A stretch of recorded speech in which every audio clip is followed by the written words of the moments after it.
Hello students, welcome back to my channel. मैं माया कराड़िया फिर एक नए वीडियो के साथ आज हम बात करने वाले हैं पार्ट 4 में पॉलिनेशन के बारे में। अगला टॉपिक है हमारा पुष्पी पादपों में लैंगिक प्रजनन। जो लेसन चल रहा है इसका पार्ट 4 है। इसमें हम आज परागण के बारे में, परागण के प्रकार कौन कौन से हैं, परागण के अभिकर्मक यानी कौन कौन से कारक है जो परागण की क्रिया में सहायक होते हैं, इनके बारे में स्टडी करेंगे। तो बिल्कुल वीडियो को फोकस करते हुए आप बिल्कुल ध्यान से देखिएगा। चैनल को सब्सक्राइब नहीं किया है तो गए चैनल को सब्सक्राइब कर दे। देखिए पॉलिनेशन क्या होता है। फ्लावर की स्ट्रक्चर मैं आपको बता चुकी हूँ कि फ्लावर में 4 चक्र होते हैं एसेंशियल, जिसमें 2 चक्र सहायक होते हैं, बाहरी चक्र बाह्य दलपुंज और दलपुंज, और जो भीतर वाले चक्र होते हैं ये भीतर वाले चक्र होते हैं जनन चक्र, जिसमें स्टेमन्स लगते हैं। और जो गाइनोशियम पार्ट है, इनर पार्ट, पिछले वीडियो में मैंने आपको क्लियर किया था इनर पार्ट जायांग के बारे में। तो ये जायांग और जो पुमंग है यानी पुंकेसर होता है, ये जनन चक्र होते हैं फ्लावर के, ये जनन चक्र होते हैं। और इन जनन चक्रों के द्वारा ही आगे पॉलिनेशन किस प्रकार इनमें गैमेट फॉर्मेशन होता है, कैसे गैमेट्स जो है पॉलिनेशन की क्रिया को प्रभावित करते हैं। तो पॉलिनेशन क्या होता है गाइस, देखिए परागण की जो क्रिया होती है वो एक सिंगल पुष्प में भी हो सकती है और अलग अलग फ्लावर्स से, अलग अलग पुष्पों से गैमेट का इंटरेक्शन भी हो सकता है। तो परागण की क्रिया का एक्चुअल में मतलब ये है, वास्तविक रूप से परागण होता क्या है। परागण होता है एंथर यानी कि पराग कोश से पराग कणों का पोलन ग्रेन्स का वर्तिकाग्र पर गिरना, वर्तिकाग्र पर गिरना। अब देखिए पोलन ग्रेन्स कहाँ बनते हैं। पोलन ग्रेन्स बनते हैं एंथर में यानी कि पराग कोश में। देखिए एक फ्लावर का मैंने यहाँ डायग्राम बनाया है, इसमें आप नोट करिएगा कि ये जो है ये बाहरी चक्र हो गए, और इन बाहरी चक्र में जैसे कि ये बाह्य दलपुंज हो गया, ये दलपुंज हो गया, और ये धागीनुमा स्ट्रक्चर्स पराग कोश इनके टिप हैं। और इस पराग कोश में क्या बन रहा है, परागकण यानी कि पोलन ग्रेन्स। ये पोलन ग्रेन्स कहाँ जाते हैं, ये वर्तिकाग्र पर जाते हैं, जो कि आप ये स्ट्रक्चर देख रहे हो वर्तिकाग्र की, इसका टिप है और ये टिप है वर्तिकाग्र। अब इस वर्तिकाग्र पर पोलन ग्रेन्स का गिरना एंथर से यानी पराग कोश से वर्तिकाग्र पर पोलन ग्रेन्स का स्थानांतरण ही परागण कहलाता है। आया समझ में। परागण की क्रिया का मतलब क्या होता है। परागण पुष्प के पराग कोश से पराग कणों का वर्तिकाग्र तक स्थानांतरण, वर्तिकाग्र पर गिरना, ये स्थानांतरण होना, ये परागण कहलाता है। इसको परिभाषा में आपको यही लिखना है कि पुष्प के पराग कोश से परागकणों का वर्तिकाग्र पर गिरना परागण की क्रिया या परागण कहलाता है। अब देखिए परागण के प्रकार यानी परागण के जो टाइप्स हम पढ़ने वाले हैं। गाइस ध्यान रखिएगा कि परागण की जो प्रोसेस होती है एंथर से पोलन ग्रेन्स का वर्तिकाग्र पर गिरना, ये किस किस तरह से हो सकता है। एक सिंगल पुष्प में भी हो सकता है, जो 2 पुष्प हैं एक पादप पर, एक पौधे में, उनमें भी हो सकता है, और अलग अलग पौधे होते हैं उनमें भी हो सकता है। कहने का मतलब है कि अगर सिंगल पुष्प में होता है तो ये होता है स्वयुग्मन। क्या होता है ये होता है स्वयुग्मन यानी कि ऑटोगैमी। एक सिंगल पुष्प है, एक पौधे का एक सिंगल पुष्प, उस सिंगल पुष्प के अंदर पुंकेसर से यानी कि एंथर से पराग कोश से परागकण उसी पुष्प की वर्तिकाग्र पर गिरते हैं। तो ये हो गया ऑटोगैमी या स्वयुग्मन। अब नेक्स्ट है सजात पुष्पी परागण। सजात पुष्पी परागण, इनको मैं डिटेल में समझाऊंगी, बिल्कुल आप फोकस करिएगा वीडियो पे।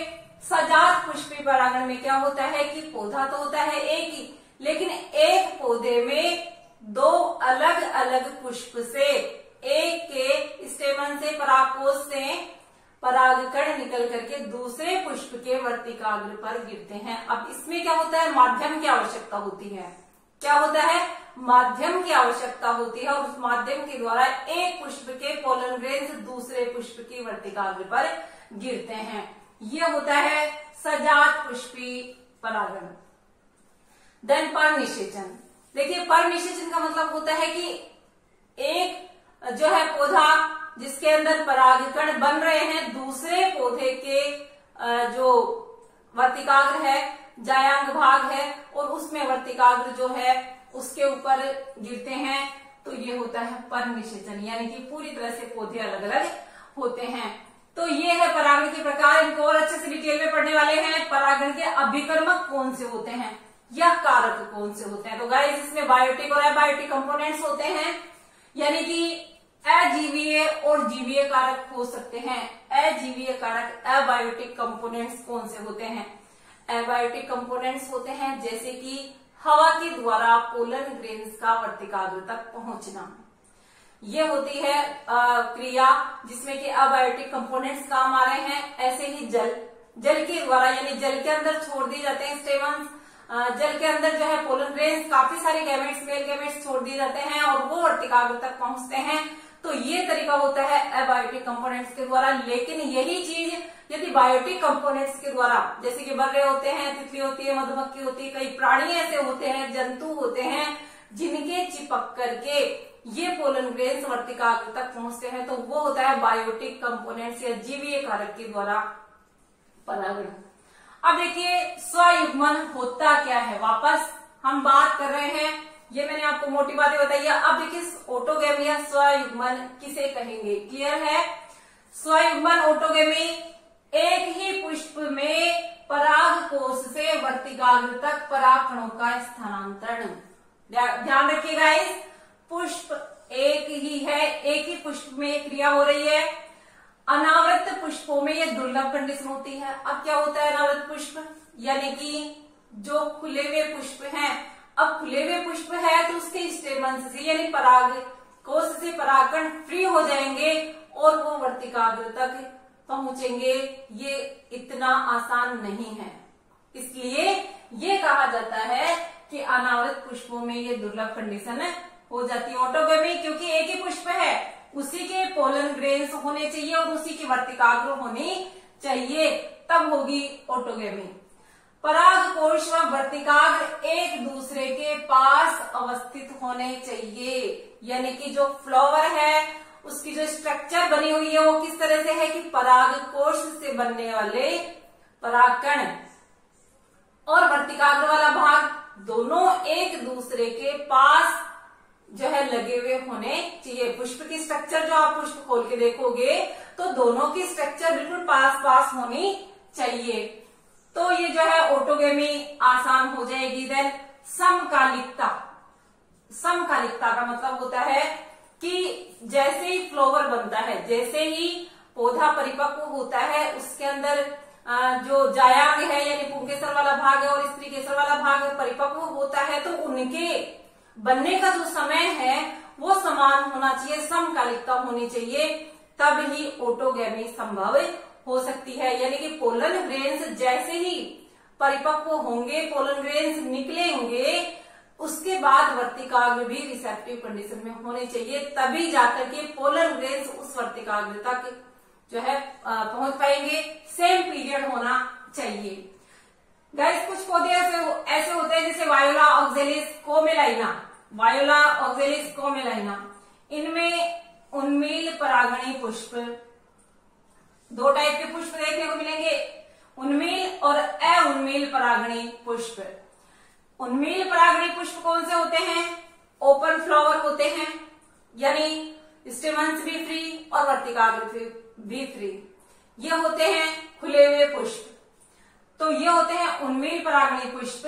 और ऐसे पुष्प जो कि क्लोज्ड होते हैं, जो बंद पुष्प होते हैं, उनमें तो ये चीज मस्त हो जाती है। गाइस ध्यान रखिएगा कि यदि पुष्प बंद है और उसमें स्टेमन यानी जो स्टेमन वाला भाग है, जो परागकोश है, उसके अंदर पोलन ग्रेन्स बन रहे हैं, तो उसी की वर्तिकाग्र पर आसानी से पहुंच जाएंगे।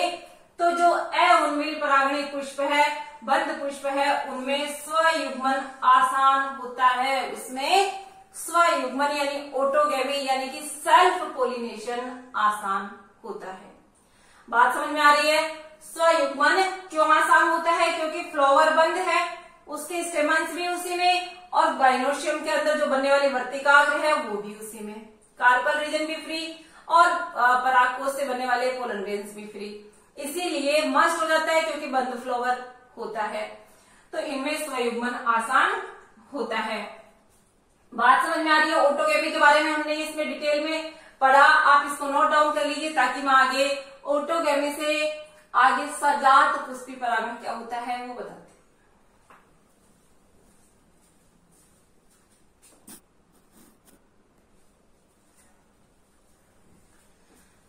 चलिए स्टार्ट करते हैं सजात पुष्पी परागण। सजात पुष्पी परागण पादप तो एक ही है लेकिन फ्लावर है दो। सजात पुष्पी परागण में एक पादप के एक पुष्प के परागकणों का उसी पादप के दूसरे पुष्प की वर्तिकाग्र पर स्थानांतरण होता है। यानी पादप तो एक ही है लेकिन फ्लावर है दो। एक पुष्प के स्टेमन्स होते हैं, एक पुष्प के पोलन ग्रेन्स होते हैं और दूसरे पुष्प की वर्तिकाग्र पर गिरते हैं। तो देखिए इसमें भी माध्यम की आवश्यकता होती है, यानी कि ये भी एजेंट के थ्रू जो है पोलिनेशन होता है। तो क्या हो गया? ये स्वयुग्मन के समान ही हो गया, ऑटोगैमी के समान ही है क्योंकि पादप तो एक ही है, इसलिए ये स्वयुग्मन के समान ही होता है। देन इसके बाद है परनिषेचन। गाइस ध्यान दीजिएगा, परनिषेचन। परनिषेचन में क्या है? दो अलग अलग प्लांट होते हैं और अलग अलग प्लांट के जो पुष्प होते हैं एक से पोलन ग्रेन्स दूसरे पादप के वर्तिकाग्र पर गिरते हैं, तो ये होता है परनिषेचन। इसको कहते हैं परनिषेचन। भिन्न पादपों के परागकोश से भिन्न पादपों के वर्तिकाग्र तक परागकणों का स्थानांतरण, ये होता है परनिषेचन। अब नेक्स्ट अपना टॉपिक है परागण के कारक या अभिकर्मक, यानी कि कौन कौन से माध्यम ऐसे हैं जिसके थ्रू परागण की क्रिया होती है, पोलन ग्रेन्स जो है वर्तिकाग्र तक पहुंचते हैं। तो इसमें बायोटिक और एबायोटिक कंपोनेंट्स होते हैं गाइस। बायोटिक कंपोनेंट्स वे होते हैं, जीव होते हैं, प्राणी होते हैं जो कि अपने शरीर के चिपका करके पोलन ग्रेन्स को दूसरे पुष्प तक ले जाते हैं। वो होते हैं कई बायोटिक कंपोनेंट्स में, जैसे तितली है, चमगादड़ है, जैसे कि वानर गण के प्राणी हैं, जैसे कि छोटे सूक्ष्म जीव है, मधुमक्खी है, ये होते हैं बायोटिक कंपोनेंट्स। और एबायोटिक कंपोनेंट्स में है जल के द्वारा हो सकता है, वायु के द्वारा हो सकता है, कई पौधों के पोलन ग्रेन्स जो आपके जो है टच में रहते हैं, कई बार उड़ते रहते हैं फ्लावर्स के थ्रू। फ्लावर्स के अंदर ऐसी मक्के का भुट्टा आपने देखा हुआ है, मक्के के भुट्टे के जो टैसल है वो इसके परागकण जो वर्तिकाग्र है और पोलन ग्रेन्स को कैच करने वाले संरचना के रूप में होते हैं।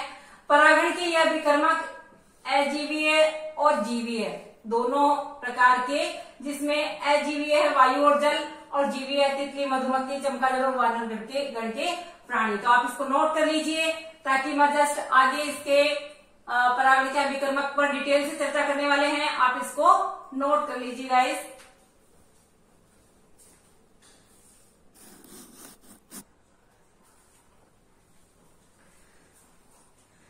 चलिए आइए, वायु द्वारा परागण वाले पौधे में पोलन ग्रेन्स किस तरह के होते हैं। देखिए पोलन ग्रेन्स होते हैं वायु द्वारा जो परागित पौधे हैं, इनमें हल्के और चिपचिपाहट रहित पोलन ग्रेन्स होते हैं। यानी ये जो पोलन ग्रेन्स है वो ऐसे होंगे जो कि हवा में उड़ते रहेंगे, चिपचिपाहट उनमें नहीं होती है, फ्रीडी टाइप के होते हैं, पिच होती है, जैसे पंख होते हैं, इस तरह से कोई ना कोई रचना इन पोलन ग्रेन्स में होती है जिससे ये हवा में आसानी से तैरते रहते हैं, उड़ते रहते हैं और मादा फ्लावर तक ये पहुंच जाते हैं उड़ करके। तो वायु परागित जो पौधे होते हैं उनमें इस तरह के पोलन ग्रेन्स होते हैं जो कि हवा के साथ संचरित हो सकते हैं। जैसे कि मक्का का टेसल वाला भाग है जिसमें वर्तिकाग्र और वर्तिका होते हैं, ये पोलन ग्रेन्स को आसानी से पकड़ लेते हैं, ये पोलन ग्रेन्स को आसानी से पकड़ लेते हैं और इस तरह की रचनाएं जो है वायु द्वारा परागित जो पुष्प होते हैं, पौधे होते हैं, उनमें होती है पिच्छिके जैसे होते हैं, फेदरी टाइप की। यानी जैसे कोई स्ट्रक्चर है पोलन ग्रेन्स की, उसके साथ में इस तरह की कोई न कोई स्ट्रक्चर जरूर आएगी, जिससे कि वो उड़ने में, जैसे कि तैरने में, जैसे कि एक स्थान से दूसरे स्थान पर गमन करने में सक्षम होते हैं, हवा के साथ आसानी से उड़ सकते हैं। तो ये जो है वायु द्वारा परागित पौधों में पोलन ग्रेन्स इस टाइप के होते हैं। देन इसके बाद है जल के द्वारा परागण की क्रिया। क्योंकि पोलन ग्रेन्स के या गैमेट्स के परिवहन के लिए जल की आवश्यकता होती है, इसीलिए इनका परिवहन जल के द्वारा ही हो सकता है। तो देखिए जो कुछ वंश है, करीब 30 वंश ऐसे हैं जिनमें जो है जल के द्वारा परागण होता है। सीमित है 3 वंशों तक ही ये सीमित है जल के द्वारा परागण। एक बीजपत्री पौधों में, एल्गी में यानी शैवालों में, ब्रायोफाइट्स में, टेट्रोफाइट्स में ये देखा जाता है। युग्मक परिवहन के लिए जल की आवश्यकता होती है। गैमेट्स जल में छोड़ दिए जाते हैं, जिससे कि जो मेल गैमेट्स फीमेल गैमेट्स तक या वर्तिकाग्र तक, नर युग्मक वर्तिकाग्र तक पहुंचता है जल के द्वारा। गाइस ये जरूरी नहीं है कि सभी जलीय पौधों में जल के द्वारा परागण होवे। जल के द्वारा मस्ट नहीं है कि पौधा जलीय हो और उसके अंदर जल के द्वारा ही परागण हो। कई ऐसे पौधे हैं जिनमें कीटों और हवा के द्वारा भी परागण होता है, जलीय पौधे होते हैं। कई प्लांट्स ऐसे होते हैं जैसे कि वेलिस्नेरिया जलीय पौधा है। वेलिस्नेरिया ताजे पानी वाला पौधा है।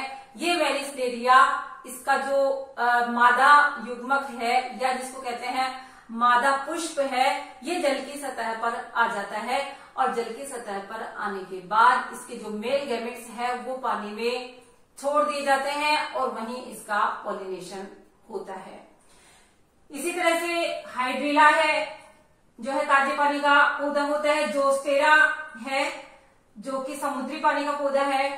वेलिस्नेरिया में जैसे ही पानी में गैमेट्स छोड़ दिए जाते हैं, कई ऐसे पौधे भी हैं गाइस जो कि जल निमग्न होते हैं, जो जल के अंदर पाए जाते हैं। उनमें भी इसी तरह से गैमेट्स छोड़ दिए जाते हैं और उनमें पोलिनेशन की प्रोसेस इस तरह से जल के द्वारा संपन्न होती है। यानी जल की सतह के नीचे, यानी जल की सतह के नीचे निमग्न पादप होते हैं जिनके अंदर जल के अंदर ही गैमेट्स छोड़ दिए जाते हैं और इस तरह से मादा पुष्प तक जो है पोलन ग्रेन्स चले जाते हैं।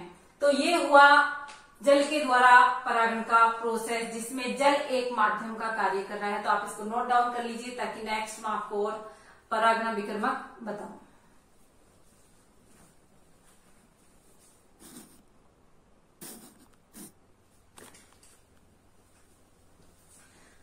चलिए हम देखते हैं प्राणी कौन कौन से हैं जो कि परागण की क्रिया को संपन्न करवाते हैं। देखिए कई ऐसे कीट हैं जो कि परागण में सहायक होते हैं, परागण की क्रिया को संपन्न कराने में। मधुमक्खी है, तितली है, कई शलभ होते हैं जो सह संबंध दर्शाते हैं। कई पक्षी हैं जो कि पोलन ग्रेन्स को चिपका करके वर्तिकाग्र पर डालते हैं। कई ऐसे प्लांट्स भी हैं जिनमें केवल चमगादड़ के द्वारा ही परागण होता है। और वानर गण के प्राणी, लीमर, सरीसृप वर्ग की छिपकली, उपवन छिपकली जिसको कहते हैं, ये भी पोलिनेशन में सहायक होने वाले एजेंट है। तो इस तरह से जीव जंतु भी परागण की क्रिया संपन्न कराने में गाइस बहुत सहायक है। कीट परागित जो पुष्प होते हैं वो कैसे होते हैं?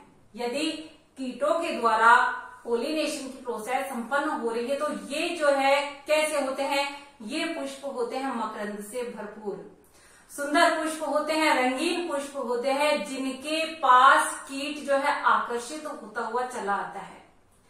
और कीट मकरंद से भरपूर होने के कारण आकर के बैठता है फ्लावर के ऊपर, अपने शरीर पर पोलन ग्रेन्स को चिपका लेता है। जैसे ही किसी दूसरे पुष्प पे या प्लांट पे जाकर के बैठता है तो ये कीट अपने शरीर पर चिपके हुए पोलन ग्रेन्स को वहां छोड़ देता है और इस तरह से कीटों को फ्लावर्स के द्वारा पारितोषिक मिलता है मकरंद के रूप में। और ये जो है पोलिनेशन की प्रक्रिया में सहायक होते हैं, अपने शरीर से चिपका करके पोलन ग्रेन्स को वर्तिकाग्र पर पहुंचा देते हैं। इस तरह से कीटों के द्वारा जो परागित पुष्प है वो बहुत सुंदर पुष्प होते हैं, रंगीन पंखुड़ियों वाले होते हैं, मकरंद से भरपूर होते हैं। बीटल्स और मक्खियों के द्वारा जो पोलिनेशन की प्रक्रिया होती है उन पुष्पों के अंदर मलिन गंध आती है, यानी मलिन गंध युक्त होते हैं।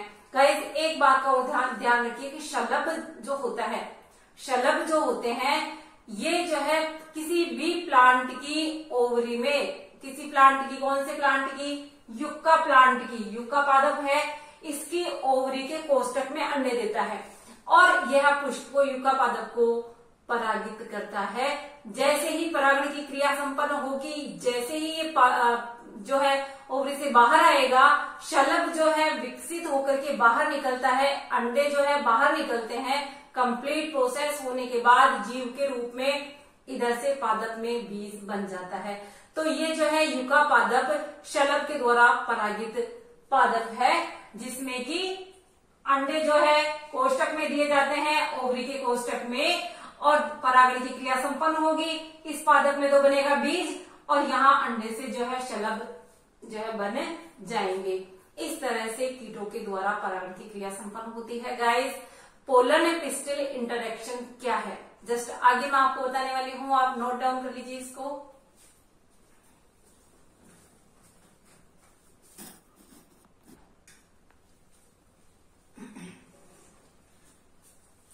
गाइस वही प्रजनन युक्तियां क्या होती है, यानी कि वे युक्तियां जो कि स्वपरागण को रोके और जो पर परागण को प्रोत्साहित करे, वो होती है वही प्रजनन युक्तियां।